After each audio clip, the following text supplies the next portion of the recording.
아이 계획은 없니? 젊을 때 낳아야 나중에 고생이 덜하거든. 어머니가 돈 대주실 거예요? 뭐? 어머니 아들 월급이 얼만지 아세요? 사는 것도 빠듯한데 거기다가 애까지 낳으라고요? 그날 이후 며느리가 TV 리모컨을 집어들면 시어머니는 소파에서 조용히 일어나 자리를 피합니다. 그러던 어느 날 냉장고 안에 제 음식 버리셨어요? 배달 음식들이 너무 오래된 것 같아서. 그래도 버리면 안 되죠!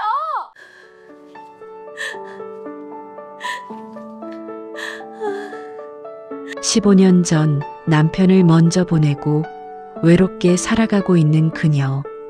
몸도 예전 같지 않은 나이. 68살. 그런 그녀가 가진 건 낡은 집 한 채. 그런데 그녀가 자기 집에서 쫓겨났습니다.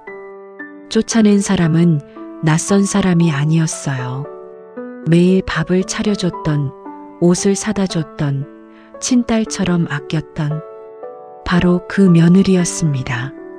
늙으면 죽어야지. 물려줄 돈도 없이 자식한테 집만 될 바엔. 이 말을 듣는 순간 이 여자는 아무것도 할 수가 없었습니다. 그냥 주저앉았습니다. 자기 집 부엌, 김치 국물로 흥건한 바닥에 털썩. 그리고 그날 밤 이 여자는 집 대신 찜질방을 선택했습니다. 그런데 여러분, 나중에 시작되는 놀라운 반전이 기다리고 있습니다. 며느리가 어느 날 갑자기 태도를 바꾼 이유, 진수성찬을 차려놓고 눈물까지 흘리며 어머니 잘못했어요를 외친 이유, 그리고 68 시어머니가 마지막에 내린 놀라운 결정.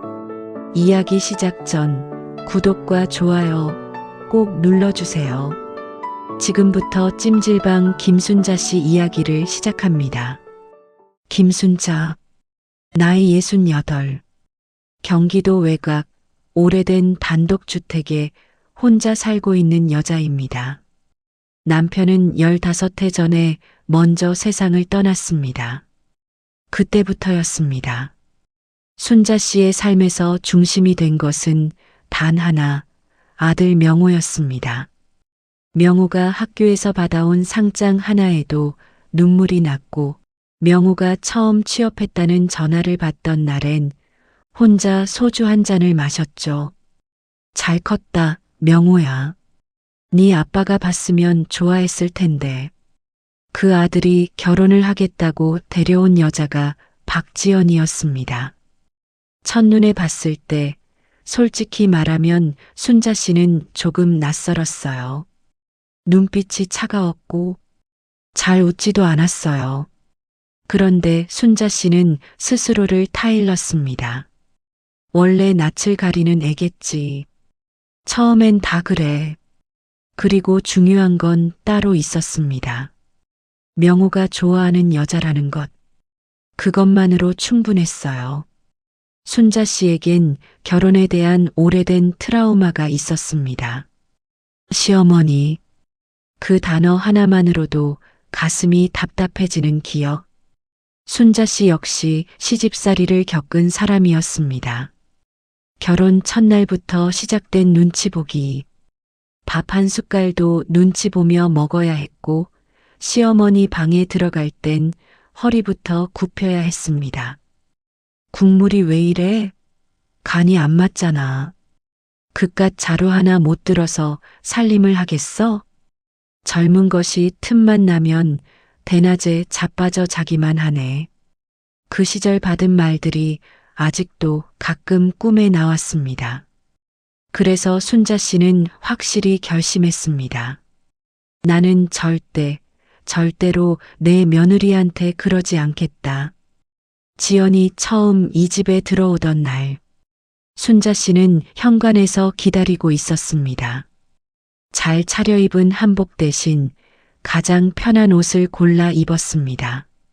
너무 격식 차리면 어색할 테니까. 문이 열리고 지연이 들어왔어요. 순자 씨는 두 손을 잡았습니다. 지연아, 나는 너한테 시어머니 노릇하려고 이 집에 있는 게 아니야. 너를 친딸처럼 대하고 싶다. 진심으로. 지연은 잠시 순자 씨의 눈을 바라봤습니다. 그리고 작게 고개를 끄덕였어요. 네. 딱 한마디였습니다. 순자 씨는 그 한마디를 좋은 신호로 받아들였어요. 성격이 내성적인가 보다. 원래 친해지는데 시간이 걸리는 스타일이 있지. 그날부터 순자 씨의 하루는 며느리 중심으로 돌아갔습니다. 아침 6시 반. 순자 씨가 먼저 일어납니다. 부엌에서 쌀을 씻고 된장찌개를 끓이고 반찬을 챙깁니다. 명호는 7시에 출근을 합니다. 엄마, 잘 주무셨어요? 명호는 늘 씩씩하게 아침 인사를 했습니다. 그래. 빨리 먹고 가라. 명호가 나가면 집이 조용해집니다. 지연은 보통 10시, 11시가 되어야 일어납니다. 순자 씨는 절대 깨우지 않았습니다. 신혼인데 푹 자야지. 지연이 일어나면 순자 씨는 얼른 부엌으로 가서 다시 따뜻하게 밥을 데웠습니다. 지연아, 밥 먹어라. 따뜻할 때. 네. 먹을게요. 지연은 폰을 보면서 밥을 먹었습니다. 그래도 괜찮았습니다. 순자 씨는 그냥 옆에 앉아서 차 한 잔을 마시며 며느리가 밥 먹는 걸 지켜봤어요. 그것만으로도 흐뭇했습니다. 어느 날 순자 씨는 시장에서 예쁜 블라우스를 봤습니다. 연한 베이지 색깔. 지연이 피부에 잘 어울리겠는데 망설이다가 샀습니다. 집에 와서 건넸습니다. 지연아, 이거 입어봐라. 내 피부톤에 딱 맞을 것 같더라. 지연은 블라우스를 들어 한번 보더니 말했어요. 아, 네. 그러고 방으로 들어갔습니다. 다시는 그 블라우스를 입은 지연을 보지 못했습니다. 나중에 순자 씨가 방 청소를 도와주다가 옷장 구석에 그 블라우스가 태그도 안 뗀 채로 구겨져 있는 걸 봤습니다. 순자 씨는 그냥 다시 접어서 옷장에 넣었어요. 아무 말도 하지 않았습니다. 저녁이면 셋이 함께 밥을 먹었어요. 명호가 퇴근에 들어오면 집이 살아나는 느낌이었습니다. 엄마, 오늘 뭐해요? 냄새 좋은데. 부대찌개. 네가 좋아하잖아. 와, 최고다. 지연은 그 옆에 앉아서 핸드폰을 보고 있었습니다. 그래도 순자 씨는 행복했어요. 셋이 한 식탁에 있다는 것 자체가. 그 시간이 순자 씨에게는 하루 중 가장 행복한 순간이었습니다. 이게 가족이지. 이게 사는 거지. 결혼 후 딱 1년이 지났습니다. 봄이 다시 돌아왔고 순자 씨는 이 가족의 첫 번째 봄을 기념하고 싶었어요. 저녁 식사 자리. 명호도 있었고 분위기도 나쁘지 않았어요. 순자 씨는 조심스럽게 운을 뗐습니다. 지연아. 네. 왜요, 어머니? 결혼한 지 벌써 1년 됐는데. 혹시 아이 계획은 없니? 젊을 때 낳아야 나중에 고생이 덜하거든. 그런데 지연이 고개를 들었습니다. 그 표정이 뭔가 달랐어요. 어머니가 돈 대주실 거예요? 애 키울 돈? 순자 씨는 귀를 의심했습니다. 뭐? 지연이 숟가락을 탁 내려놓았어요. 소리가 식탁 전체에 울렸습니다. 어머니. 목소리가 낮았습니다. 차가웠습니다. 어머니, 아들 월급이 얼만지 아세요? 그야 300이에요. 300. 사는 것도 빠듯한데 거기다가 애까지 낳으라고요? 그 돈으로 기저귀 값이나 나오겠어요? 명호가 당황해서 말했습니다. 야, 지연아, 엄마가 그냥 물어보신 거잖아.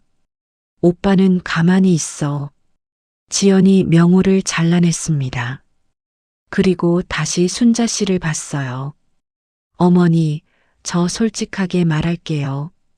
저 지금 애 낳을 생각 없어요. 돈도 없고 공간도 없고 여건도 안 되는데 애를 어떻게 낳아요? 그냥 낳아보라는 게 말이 돼요? 순자 씨는 아무 말도 할 수 없었습니다. 그 눈빛이, 그 말투가 마치 1년 동안 꾹꾹 눌러뒀던 뭔가가 한꺼번에 터져 나오는 것 같았어요. 지연이 자리에서 벌떡 일어났습니다. 쾅! 방문이 닫혔습니다. 식탁엔 순자 씨와 명호만 남았어요. 명호는 눈을 내리깔고 있었습니다. 엄마 죄송해요. 저 사람이 요즘 좀 예민해서요. 순자 씨는 조용히 고개를 저었습니다. 아니다. 내가 괜한 말을 했나 보다. 그날 밤, 순자 씨는 이불 속에서 눈을 뜨고 누워 있었어요. 천장을 바라보며 혼잣말을 했습니다. 내가 뭘 잘못한 거야? 300만 원이 적다면 적은 돈이지만 다들 그렇게 시작하는데 더군다나 내 집에서 살면서 생활비가 남들보다 많이 들지도 않을 텐데 잠이 오지 않았습니다. 새벽 3시, 새벽 5시, 결국 뜬 눈으로 밤을 새웠습니다. 그 일이 있고 나서 뭔가가 미묘하게 달라졌습니다. 지연이 예전보다 더 말이 없어졌어요. 밥 먹을 때 핸드폰을 보는 시간이 길어졌고 순자 씨가 말을 걸어도 단답으로 끊었습니다. 오늘 날씨 좋더라. 네. 저녁에 삼겹살 구워줄까? 괜찮아요. 순자 씨는 그냥 웃었습니다. 예민한 시기인가 보다. 하지만 이 평온함은 오래가지 않았어요. 징조는 작은 것에서부터 시작됐습니다. 어느 날 아침, 순자 씨가 거실 소파에 앉아 TV를 보고 있었습니다. 지연이 방에서 나왔어요. 순자 씨는 자연스럽게 웃으며 말했습니다. 지연아, 일찍 일어났네. 뭐 먹을래? 지연이 잠깐 순자 씨를 봤습니다. 그리고 TV 채널을 바꿨습니다. 리모컨을 그냥 집어서 아무 말 없이 순자 씨가 보고 있던 아침 뉴스가 갑자기 유튜브로 바뀌었습니다. 그래 쉬어라. 순자 씨는 그냥 자리에서 일어났어요. 부엌으로 가서 설거지를 했습니다. 며칠 후, 이번엔 더 노골적인 일이 일어났습니다. 순자 씨가 거실에서 뜨개질을 하고 있었어요. 명호와 지연이 소파에 나란히 앉아 드라마를 보고 있었습니다. 셋이 함께 같은 공간에 있었는데 지연이 명호에게 뭔가를 귓속말로 했습니다. 명호가 순자 씨를 힐끔 봤어요. 그리고 조심스럽게 말했습니다. 엄마 피곤하지 않아요? 좀 쉬시지. 순자 씨는 잠깐 멈칫했습니다. 그리고 조용히 뜨개질 바구니를 들고 방으로 들어갔어요. 문을 닫고 혼자 방 안에 앉아서 아무것도 하지 않았습니다. 그게 반복됐습니다. 지연이 거실에 나오면 순자 씨는 방으로 들어가는 게 습관이 됐어요. 지연이 부엌에서 뭔가를 꺼내면 순자 씨는 슬그머니 자리를 피했습니다. 내 집인데, 내가 30년 넘게 산 집인데, 발소리를 죽이고 다니게 됐습니다. 그러던 어느 날, 순자 씨가 냉장고 문을 열었어요. 안이 꽉 찼는데 이상한 냄새가 났습니다. 찬찬히 살펴보니 먹다 남은 배달 음식이 닷새, 엿새째 그대로 있었습니다.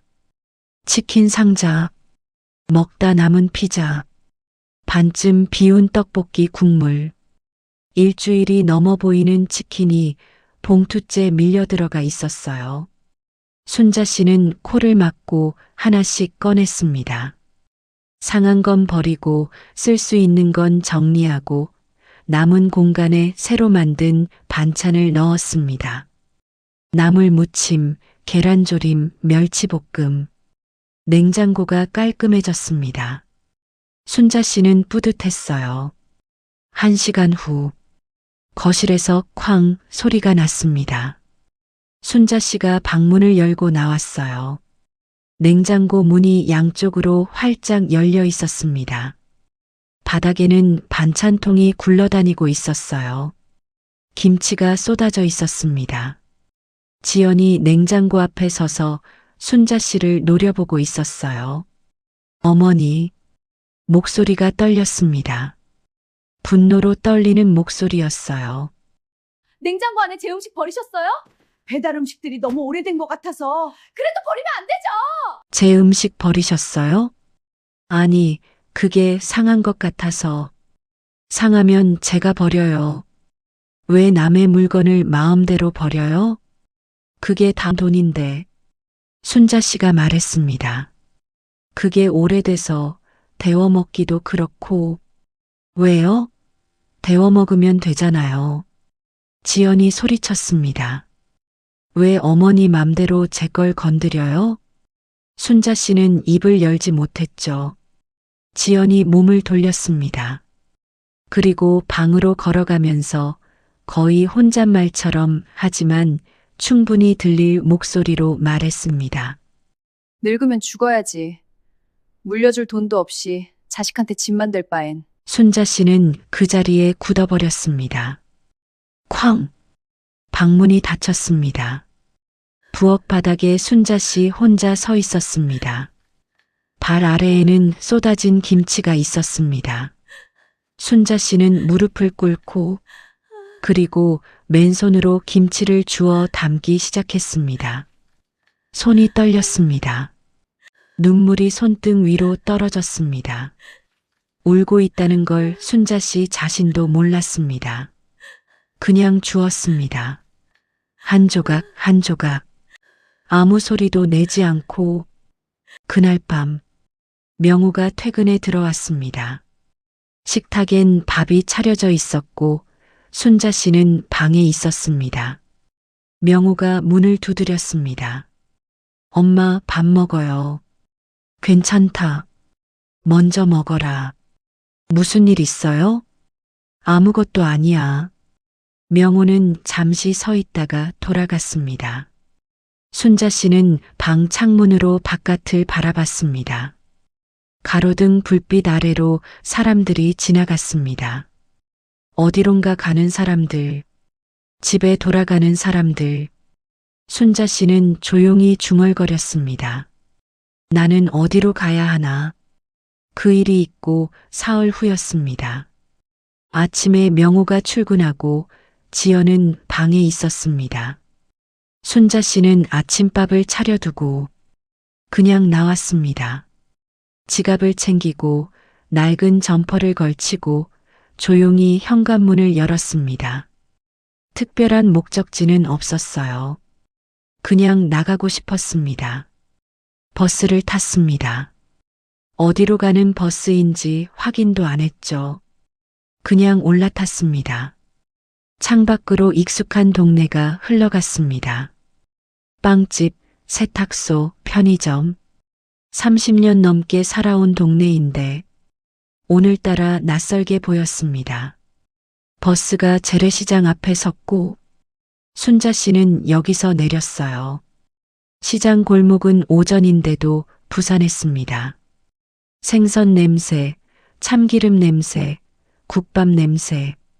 할머니들이 좌판 위에 나무를 늘어놓고 있었고 아주머니들이 장바구니를 끼고 걸어 다녔습니다.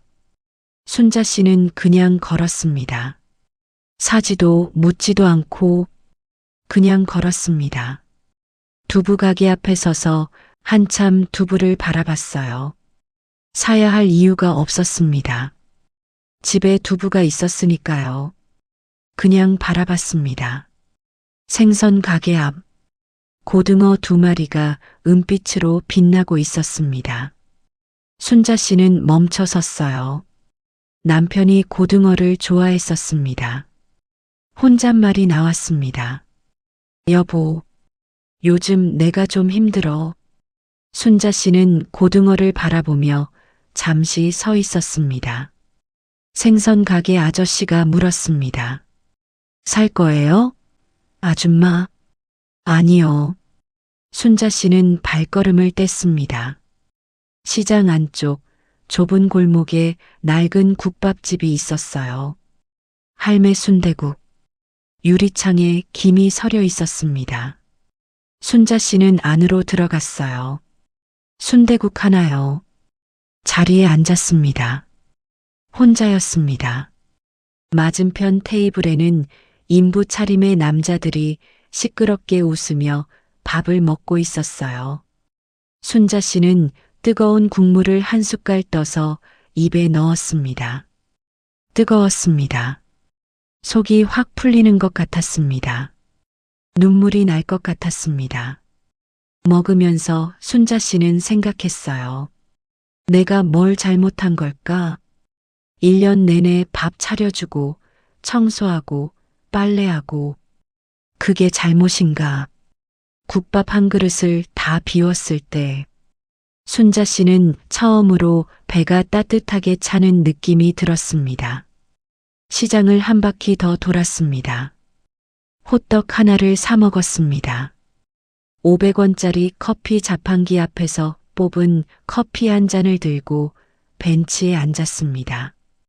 공원이었습니다. 비둘기 몇 마리가 발 앞에서 걸어 다녔습니다. 순자 씨는 커피를 마시며 비둘기를 봤습니다. 너네는 좋겠다. 집 없어도 되니까. 오후가 됐습니다. 해가 기울기 시작했습니다. 순자 씨는 일어났습니다. 다시 시장 골목을 걸었습니다. 그런데 이상하게 집으로 가는 발걸음이 움직이지 않았습니다. 집 생각을 하니 지연의 그 눈빛이 떠올랐습니다. 늙으면 죽어야지. 그 말이 또다시 귀에서 울렸습니다. 저녁이 됐습니다. 어느새 하늘이 어두워졌습니다. 시장 불빛들이 하나둘 꺼지기 시작했습니다. 순자 씨는 여전히 걷고 있었습니다. 어디로 가는지 모르면서 그때 빗방울이 떨어지기 시작했습니다. 처음엔 한두 방울이었는데 금방 제법 굵은 비가 됐습니다. 순자 씨는 처마 밑으로 피했습니다.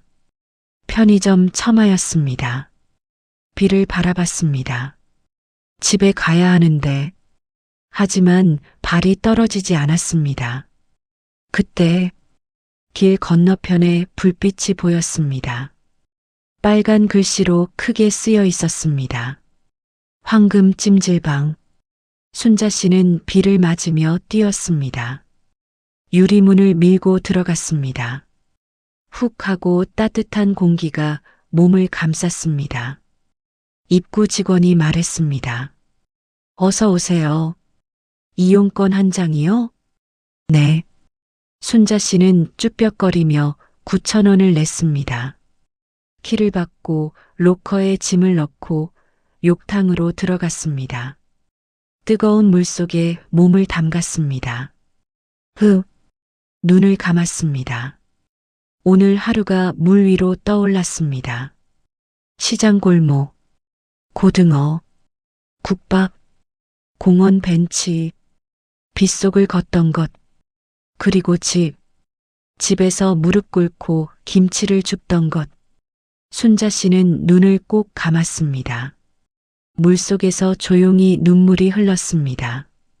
뜨거운 물과 눈물이 섞였습니다. 목욕을 마치고 찜질복을 입었습니다. 넓은 온돌방에 들어갔습니다. 사람들이 여기저기 누워 있었습니다. 가족들도 있고 젊은 커플도 있고 순자 씨 또래의 할머니들도 있었습니다. 따뜻한 황토 바닥. 순자 씨는 구석에 자리를 잡고 누웠습니다.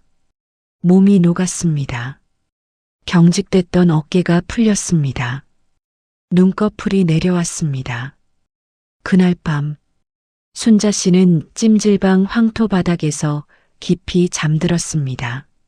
아주 깊이, 오랜만에, 꿈도 꾸지 않고 다음 날 아침 눈을 떴을 때 천장이 낯설었습니다.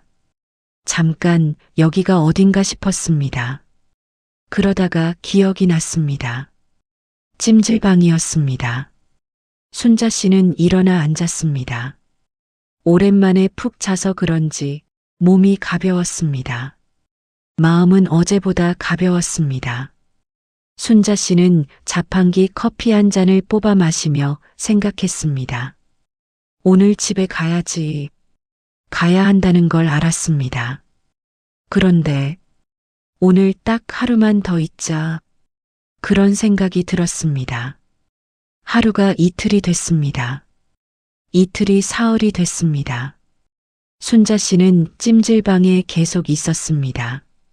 매일 돌아가려고 생각했는데 매일 발이 움직이지 않았습니다. 찜질방에는 독특한 생태계가 있었습니다. 매일 오는 사람들이 있었고 그 사람들 사이엔 이미 묘한 서열과 정이 형성돼 있었습니다. 온돌방의 터줏대감, 분식집 사장님 오금자, 65. 인근에서 분식집을 하는데 집이 있음에도 일이 끝나면 찜질방으로 옵니다. 우리 영감이 코를 어찌나 고는지 찜질방이 더 편해요. 매일 저녁 6시에 나타나서 순자 씨 옆에 눕는 게 루틴이 됐습니다. 오금자는 말이 많았습니다. 순자 씨, 오늘 우리 집의 파값이 얼마인 줄 알아요? 파 한 단에 4,000원이래요. 4,000원. 이게 말이 돼요? 그러게요. 나는 그래서 파김치 안 해요. 돈이 얼마야? 오금자 씨. 응? 근데 파김치가 없으면 분식집이 좀. 아유, 요즘 사람들은 파김치 안 먹어요. 다들 낙지볶음, 떡볶이지.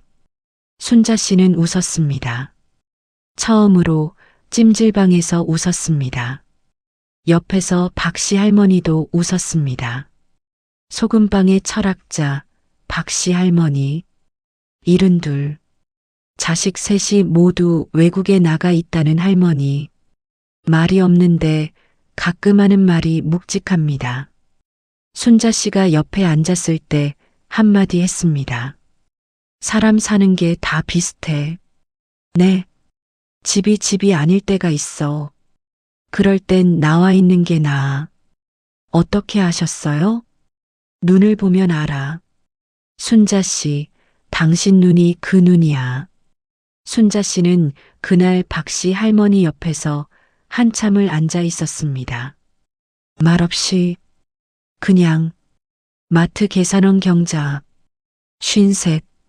근처 마트에서 파트 계산원으로 일하는데 밤 근무 끝나면 찜질방에서 쉬고 갑니다. 집까지 버스 타고 1시간이 걸리는데 그 새벽에 가기가 싫다는 겁니다. 순자 씨, 이 동네 소식 내가 다 알아요. 마트 서 있으면 사람들이 다 얘기해요. 이 사람, 저 사람. 경자는 정말로 동네 소식통이었습니다. 누가 이사를 갔는지, 어느 집 가게가 문을 닫았는지, 어느 골목에 새 아파트가 올라오는지. 아, 그리고 순자 씨. 네. 요즘 재개발 얘기 돌던데. 어디요? 아랫동네 있잖아요. 단독주택들 있는 동네. 순자 씨는 잠깐 멈칫했습니다. 그 말을 흘려들었습니다. 아직은 가끔 오는 대학생 수진. 23. 고시 준비를 한다는데 고시원이 너무 좁고 추워서 찜질방에 가끔 온다고 했습니다. 수진이 순자 씨 옆에 앉아서 공부를 하다가 물었습니다. 할머니 매일 오세요? 그렇게 됐네. 집이 없으세요? 있지. 내 집. 그럼 왜요? 순자 씨는 잠깐 생각하다가 말했습니다. 집이 있어도 집에 못 갈 때가 있어. 수지는 고개를 끄덕였습니다. 맞아요. 저도 집이 있는데 집에 못 가요. 부모님이 맨날 싸우셔서. 그렇구나. 할머니는 왜요? 나는 그냥 아들 며느리 편하게 지내라고. 수지는 잠깐 침묵했다가 말했습니다. 많이 힘드시겠다. 그 말에 순자 씨는 눈물이 날 뻔했습니다. 23살짜리 아이한테서 위로를 받을 줄 몰랐습니다. 찜질방 직원 미숙, 48. 찜질방에서 청소하고 수건 접는 일을 하는 분입니다. 순자 씨가 며칠 동안 눈에 띄자 다가와 물었습니다. 손님, 혹시 오래 계실 거예요? 그게 좀 그럴 것 같아요. 그럼 제가 제일 따뜻한 자리 알려드릴게요. 미숙이 안내해 준 자리는 온돌방 한가운데 환기구에서 떨어진 구석 자리였습니다. 바닥이 가장 뜨겁고 환기는 잘 되고 주변이 덜 시끄러운 자리.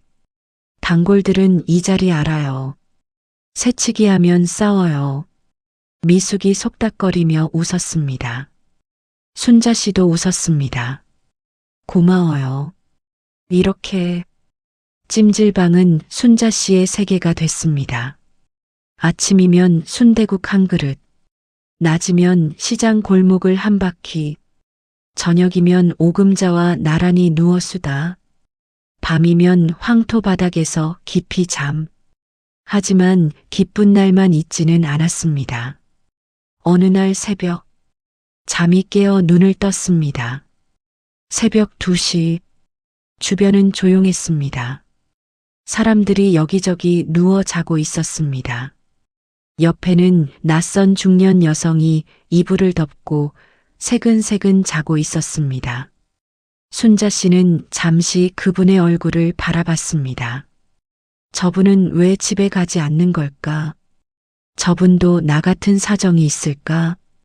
그런 생각이 들다가 갑자기 명호 생각이 났습니다. 아들 얼굴이 떠올랐습니다. 어렸을 때 명호, 무릎을 다쳐서 울면서 돌아왔을 때 엄마 하면서 품으로 파고들던 명호. 엄마.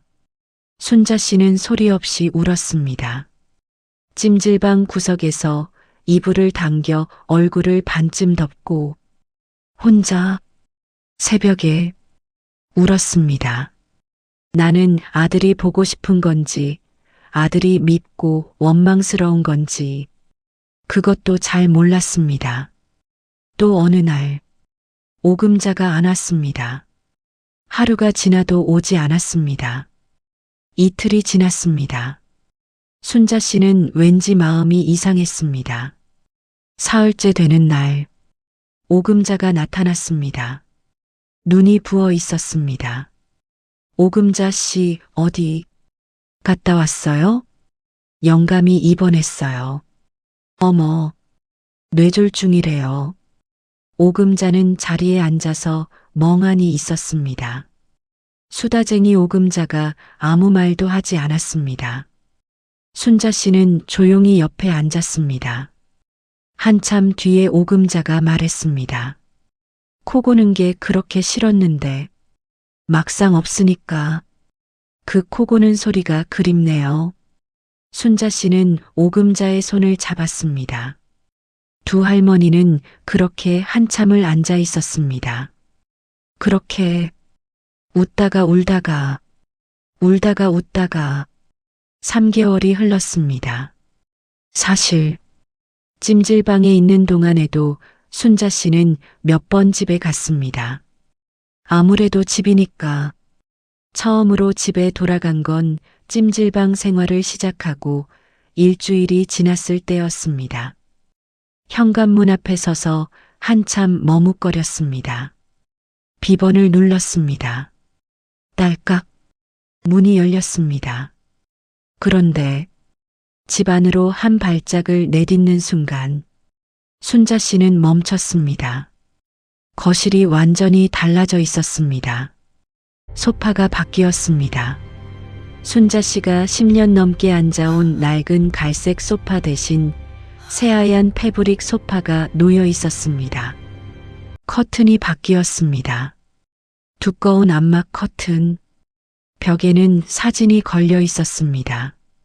명호와 지연의 웨딩 사진, 신혼여행 사진, 카페에서 찍은 커플 사진, 벽을 가득 채우고 있었습니다. 순자 씨는 발걸음을 옮겼습니다. 안방 문 앞에 섰습니다. 조심스럽게 문을 열었습니다.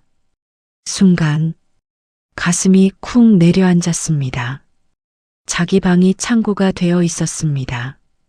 원래 거실에 있던 낡은 협탁, 서랍장, 잡동사니들이 방 안으로 모두 밀려 들어와 있었습니다. 순자 씨의 옷장 앞에는 여행용 캐리어 2개가 쌓여 있었습니다. 명호 것과 지연 것, 순자 씨의 물건들은 구석에 밀려 있었습니다. 30년을 살아온 흔적들이 구석에. 방 안에 서서 순자 씨는 한동안 움직이지 못했습니다. 내가네 집에서 그때 뒤에서 소리가 났습니다. 어머니 오셨어요? 돌아봤습니다. 지연이었습니다. 머리를 늘어뜨리고 편한 홈웨어 차림으로 표정은 예전 그대로 차가웠습니다. 저희 방이랑 거실 좀 정리했어요. 신혼인데 분위기가 너무 칙칙해서요. 차가운 목소리로 말했습니다. 마치 당연한 일을 당연하게 설명하는 것처럼 순자 씨는 입을 열려고 했습니다. 뭔가 말하려고 했습니다. 그런데 아무 말도 나오지 않았습니다. 명호가 안방에서 나왔습니다. 엄마, 말을 잇지 못했습니다. 엄마, 그게... 순자 씨는 조용히 말했습니다. 괜찮다.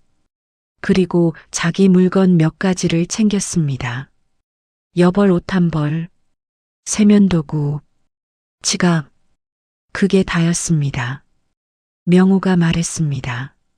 엄마, 가지 마요. 여기 있어요. 순자 씨는 대답하지 않았습니다. 현관을 나서며 한번 뒤돌아봤습니다. 명호가 서 있었어요. 지연은 보이지 않았습니다. 문을 닫았습니다. 엘리베이터를 타고 내려오는 동안 순자 씨는 울지 않았습니다. 이상하게 눈물이 나지 않았어요. 다시 찜질방으로 돌아왔습니다. 미숙이 보더니 말했습니다. 손님, 다녀오셨어요? 응. 많이 힘드셨겠다. 얼굴 보니까 알겠어요. 아유, 이것도 살다 보니 이렇게 되네. 미숙이 수건을 가져다 주며 말했습니다. 그나저나 손님, 여기 자리 뺏겼어요. 누가요? 아까 새치기한 아줌마. 제가 주해줬어요. 순자 씨는 잠깐 멍하다가 웃었습니다. 그렇게 진짜 찜질방 생활이 본격적으로 시작됐습니다. 어느 날 아침, 자판기 커피를 뽑아 들고 나오다가 박씨 할머니와 마주쳤습니다. 순자 씨, 오늘 표정이 좀 밝네. 그래요? 어제는 많이 어두웠는데. 순자 씨는 커피를 한 모금 마셨습니다. 할머니, 자식이 원망스럽지 않으세요? 세 분 다 외국에 계시잖아요. 박씨 할머니는 잠깐 생각하더니 말했습니다. 원망이요? 처음엔 그랬죠. 근데 있잖아, 순자 씨. 자식한테 기대는 마음을 내려놓으니까 오히려 편해졌어요. 기대를 안 하니까 상처도 없더라고. 순자 씨는 그 말을 오랫동안 곱씹었습니다. 오금자는 영감이 퇴원한 뒤로도 계속 찜질방에 왔습니다. 코를 예전보다 더 크게 골아요. 병원 갔다 오더니 어머, 뇌에서 뭔가 건드린 게 있나 봐요. 진짜 기차 소리야. 순자 씨가 웃었습니다. 그래도 살아계시잖아요. 오금자가 잠깐 멈추더니 말했습니다. 그렇죠. 그게 어디예요? 둘이 잠시 조용히 있었습니다. 순자 씨, 우리 삶이 참, 뭐요? 드라마네. 진짜 드라마 같아. 그러게요. 어느 날은 수진이 울면서 왔습니다. 시험에서 또 떨어진 것 같았습니다. 순자 씨 옆에 앉더니 아무 말도 없이 코를 훌쩍거렸습니다. 순자 씨가 말했습니다. 뭐가 그리 슬프니? 할머니, 저 또 떨어졌어요. 시험? 네. 벌써 두 번째예요. 순자 씨는 잠깐 생각하다가 말했습니다. 수진아. 네. 나도 두 번 결혼식 날짜 잡았다가 취소된 적 있어. 수진이 눈을 동그랗게 떴습니다. 네. 첫 번째는 상대 남자가 도망갔고, 두 번째는 내가 도망갔고, 세 번째가 지금 우리 영감이야. 수진이 빵 터졌습니다. 할머니 대박이다. 그래서 결국 됐잖아. 세 번 만에. 네. 수진이 너도 세 번째에는 될 거야. 수진이 웃다가 또 울었습니다. 순자 씨도 웃다가 눈가가 촉촉해졌습니다. 찜질방 안에도 별별 사람들이 다 있었습니다. 어느 날은 50대 부부가 들어오더니 대놓고 싸움을 벌였습니다. 당신이 잘못한 거잖아. 내가 뭘 잘못했어. 온돌방 전체가 귀를 쫑긋 세웠습니다. 오금자가 순자 씨한테 속닥거렸습니다. 저기 저 부부 어제도 왔는데 매일 싸워요? 여기가 이 부부 전쟁터래요. 집에서 싸우면 이웃들이 신고한 데서 여기 와서 싸운대. 헐 세상에.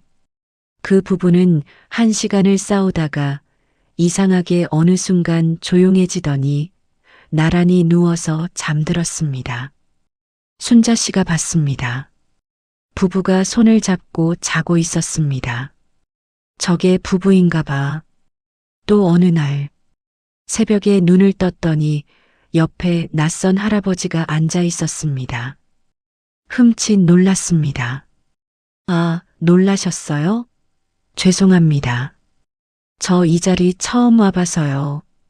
좀 앉아도 됩니까? 아, 그러세요. 할아버지가 조용히 앉아서 말했습니다. 집에 혼자 있기 무서워서 나왔어요. 부인이 안 계세요? 석 달 됐어요. 갔어요. 순자 씨는 아무 말도 못했습니다. 집에 있으면 목소리가 들리는 것 같아서 여기 사람 많은 데 있으면 조금 괜찮아요. 순자 씨는 조용히 말했습니다. 잘 오셨어요. 할아버지는 고개를 끄덕였습니다. 그 새벽에 둘은 아무 말 없이 그냥 같이 앉아 있었습니다. 찜질방은 그런 곳이었습니다. 집이 있는데도 집에 못 가는 사람들, 혼자인 게 외로운 사람들, 잠깐 쉬고 싶은 사람들, 다 모이는 곳. 순자 씨는 어느 날 박 씨 할머니에게 말했습니다. 할머니, 여기가 이상하게 더 집 같아요. 박 씨 할머니는 조용히 웃으며 말했습니다. 집이 장소가 아니거든요. 사람이 집이야. 찜질방 생활 3개월이 됐을 때 전화가 왔습니다. 발신자 박지연. 순자 씨는 한참 전화를 바라봤습니다. 받을까 말까? 결국 받았습니다. 여보세요. 어머니. 목소리가 달랐습니다. 밝았습니다. 아니, 너무 밝았습니다. 마치 처음부터 그런 사람이었던 것처럼. 잘 지내셨어요? 많이 보고 싶었어요. 순자 씨는 귀를 의심했습니다. 이 사람이 누구지? 어머니, 오늘 집에 오세요. 제가 어머니 좋아하시는 것 다 해놨어요. 갈비도 재워놓고 잡채도 만들었어요. 왜? 네. 왜 갑자기? 지연이 잠깐 멈추더니 말했습니다. 그냥 어머니가 보고 싶어서요. 그 그냥이라는 말. 순자 씨는 그 말이 마음에 걸렸습니다. 하지만 일단 가보기로 했습니다. 집에 들어갔을 때 식탁이 차려져 있었습니다. 갈비, 잡채, 홍어찜, 전, 미역국, 오랜만에 보는 진수성찬이었습니다. 명호가 서 있었습니다. 엄마 어서 와요. 지연이 앞치마를 두르고 부엌에서 나왔습니다. 어머니 오셨어요. 웃고 있었습니다. 환하게. 순자 씨는 그 웃음을 보면서 이상한 느낌이 들었습니다. 언제 이렇게 웃는 얼굴을 봤던가. 어머니, 어서 앉으세요. 제가 서빙할게요. 밥상이 차려지고 셋이 앉았습니다. 지연이 갈비를 순자 씨 앞에 놓아줬습니다. 어머니, 많이 드세요. 명호도 말했습니다. 엄마, 이제 집에 들어오세요. 같이 살자고요. 지연이 눈시울을 붉혔습니다. 어머니 제가 철이 없었어요. 어머니가 나가시고 나서 집이 집 같지가 않더라고요. 눈물이 뺨을 타고 흘렀습니다. 제가 잘못했어요. 어머니, 들어오세요. 순자 씨는 그 눈물을 바라봤습니다. 마음 한켠이 흔들렸습니다. 그래, 뉘우친 건가? 이제 달라진 건가? 그날 밥상은 오랜만에 따뜻했습니다. 갈비가 맛있었습니다. 셋이 함께 밥을 먹는 게 오랜만이었습니다. 집에서 나오며 순자 씨는 말했습니다. 며칠 생각해 볼게. 네. 어머니 언제든지 오세요. 지연의 목소리가 밝았습니다. 순자 씨는 걸어 내려오면서 생각했습니다. 달라진 건가? 아니면 뭔가 이상했습니다. 찜질방으로 돌아왔습니다. 그날 밤 경자가 물건을 정리하다 와서 옆에 앉았습니다. 순자 씨, 오늘 어디 갔다 왔어요? 집에. 어떻던가요? 며느리가 달라진 것 같더라고요. 경자가 고개를 갸웃했습니다. 갑자기요? 응. 경자가 잠깐 생각하더니 말했습니다. 순자 씨, 응? 아까 마트에서 손님들이 얘기하는데 재개발 얘기 들었어요? 순자 씨가 멈췄습니다. 아랫동네 단독주택 구역 있잖아요. 응. 거기 재개발 확정됐대요. 보상금이 엄청나다고. 어떤 집은 수십억씩 나온다고 하던데. 순자 씨는 아무 말도 하지 않았습니다. 그날 밤 순자 씨는 잠이 오지 않았습니다. 황토 바닥에 누워 천장을 바라봤습니다. 머릿속에서 퍼즐이 맞춰졌습니다. 갑작스러운 전화, 진수성찬, 처음 흘리는 눈물. 어머니가 보고 싶었어요. 집이 집 같지 않았어요. 그리고 재개발, 보상금. 순자 씨는 눈을 감았습니다. 그리고 조용히 중얼거렸습니다. 그래서였구나. 몇 달이 지났습니다. 재개발은 공식 발표됐습니다. 순자 씨의 단독주택이 포함된 구역. 감정평가 결과가 나왔습니다. 보상금 50억 3천만 원. 그 소식이 동네에 퍼지자 며느리 지연의 행동이 달라졌습니다. 매일 전화를 했습니다. 어머니 밥 드셨어요? 어머니 오늘 날씨 쌀쌀한데 감기 조심하세요. 어머니 제가 옷 한 벌 샀는데 어머니 드리려고요. 순자 씨는 그 전화를 받으면서 아무 말도 하지 않았습니다. 그냥 들었습니다. 어느 날은 명호가 직접 찜질방으로 왔습니다. 엄마, 왔니? 엄마, 이제 진짜 집에 들어오세요. 지연이도 많이 달라졌어요. 맞잖아요. 진심이에요. 순자 씨는 조용히 아들을 바라봤습니다. 명호, 자기가 낳은 아들. 예전엔 무릎 다쳐서 울던 그 아이. 지금은 어른이 됐는데, 아직도, 어쩌면 아직도 아무것도 모르는 것 같았습니다. 명호야, 응? 너 지연이가 왜 갑자기 달라졌는지 알아? 명호가 잠깐 멈칫했습니다. 그야 반성한 거죠. 그래. 순자 씨는 더 말하지 않았습니다. 지연은 한 번은 직접 찜질방으로 찾아오기도 했습니다. 오금자와 순자 씨가 앉아서 이야기를 나누던 중이었습니다. 지연이 문을 열고 들어왔습니다. 찜질복 차림으로 순자 씨를 보더니 환하게 웃었습니다. 어머니 여기 계셨어요. 응애. 제가 어머니 찾아오고 싶었어요. 옆에 앉더니 순자 씨의 팔을 잡았습니다. 어머니, 저 요즘 많이 생각했어요. 제가 어머니한테 너무했어요. 진짜로. 어머니가 저한테 해주신 게 얼마나 많은데. 눈물을 글썽거렸습니다. 오금자가 옆에서 그 모습을 보다가 순자 씨 귀에 속삭였습니다. 저 며느리예요? 응. 예쁘게 우네요. 순자 씨는 조용히 씩 웃었습니다. 그 웃음의 의미는 순자 씨만 알았습니다. 그 무렵 순자 씨는 혼자서 한 가지 결정을 내렸습니다. 아무에게도 말하지 않았습니다. 어느 날 순자 씨는 법무사 사무실에 혼자 찾아갔습니다. 상담을 받았습니다. 서류를 받아왔습니다. 혼자 들여다봤습니다. 며칠을 생각했습니다. 그리고 결정했습니다. 어느 저녁 순자 씨가 명호에게 전화를 했습니다. 명호야. 응, 엄마. 이번 주 일요일에 집에서 보자. 집으로 오시는 거예요? 응. 할 말이 있어. 무슨 말이요? 그날 만나서 얘기하자.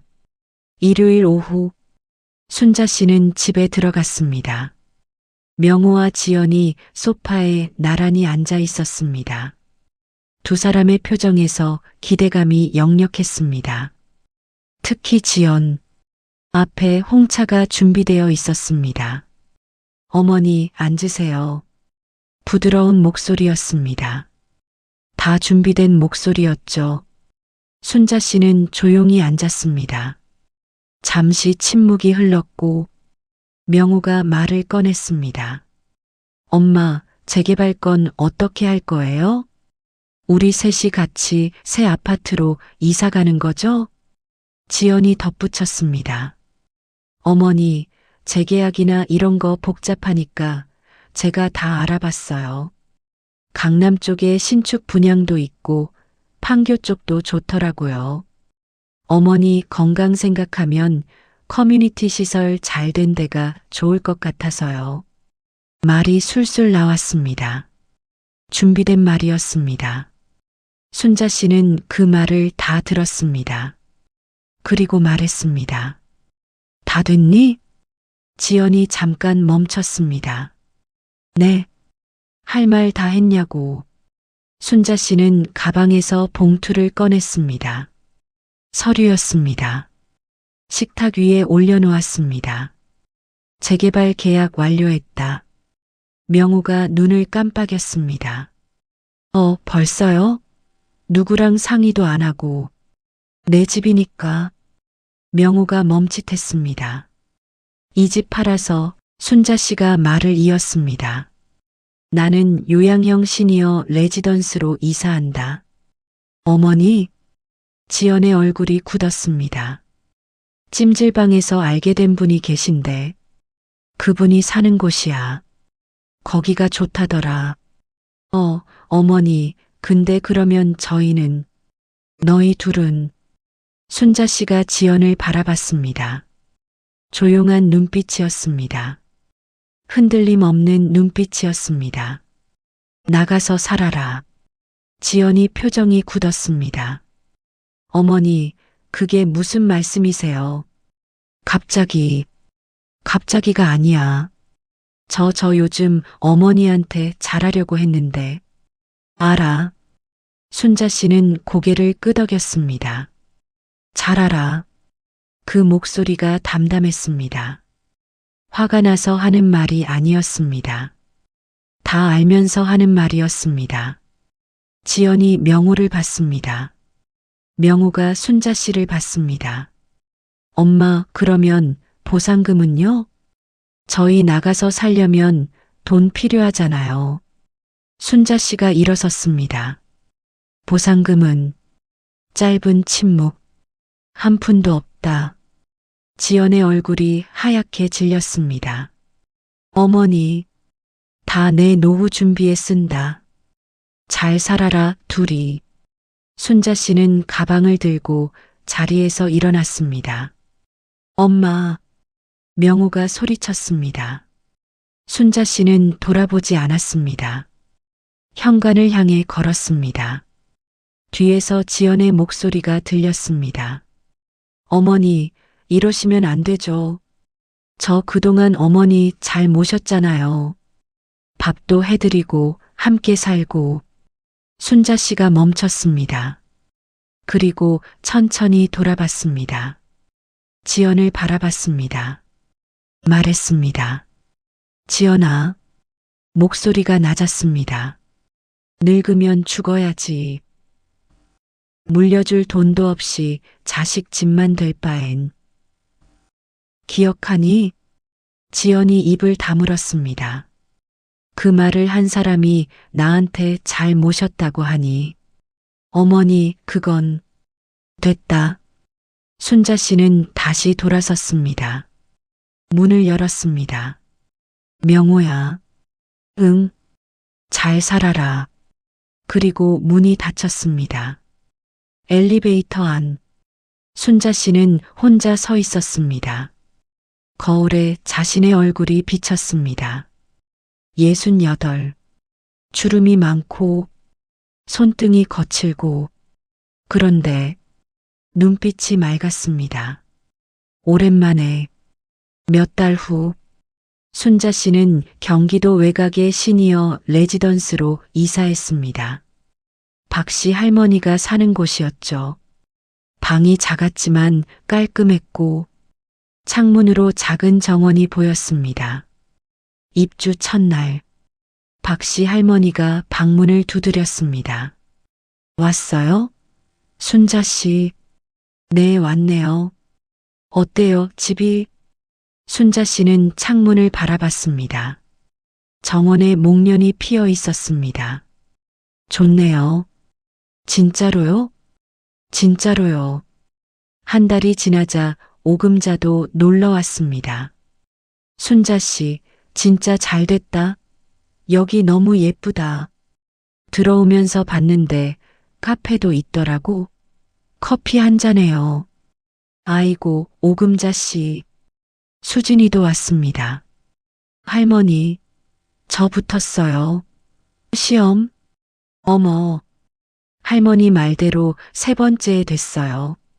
순자 씨가 수진이를 꼭 안았습니다. 잘했다, 잘했어. 경자는 토요일마다 마트 끝나고 들렀습니다. 순자 씨, 오늘 갈비 사왔어요. 아이고, 왜 이런 걸? 우리 사이에 이 정도쯤이야. 같이 먹어요. 그날 저녁, 순자 씨는 레지던스 작은 공동 주방에서 오금자, 박 씨 할머니, 수진, 경자와 함께 밥을 먹었습니다. 사람들이 웃으며 이야기를 나눴습니다. 갈비가 구워지는 냄새가 났습니다. 소란스럽고 시끄럽고 따뜻했습니다. 순자 씨는 그 자리에서 환하게 웃었습니다. 오랫동안 마음 깊은 곳에서부터 올라오는 웃음이었습니다. 밥상 위에 손을 올리고 맞은편 사람들 얼굴을 바라보며 이것이 집이구나. 이게 내 사람들이구나. 그날 이후 순자 씨는 매일 창문을 열고 정원을 바라봤습니다. 목련이 지고 벚꽃이 피고 여름이 오고 가을이 오고 그 모든 계절이 순자 씨 것이었습니다. 그리고 한 가지, 명호는 3개월 뒤 순자 씨에게 연락해 왔습니다. 지연과 별거를 시작했다고. 순자 씨는 전화를 받고 잠시 있다가 말했습니다. 그래, 밥은 먹고 다니니? 응. 힘들면 연락해라. 전화를 끊고 순자 씨는 창문을 바라봤습니다. 아직 봄이었습니다. 이상으로 며느리 피해 찜질방에서 사는 시어머니 순자 씨에 대한 이야기였습니다. 이 이야기는 제 주변 지인에게 들은 실제 사연을 각색한 것입니다. 구독과 좋아요 눌러주시고 순자 씨를 응원하는 댓글을 꼭 남겨주세요. 혹시 이 글을 보신다면 큰 힘이 되실 거예요. 하트 빵빵이 전하는 다음 이야기도 기대해 주세요. 순자 씨 사연처럼 실제 사연을 소재로 이야기를 만들어 가겠습니다.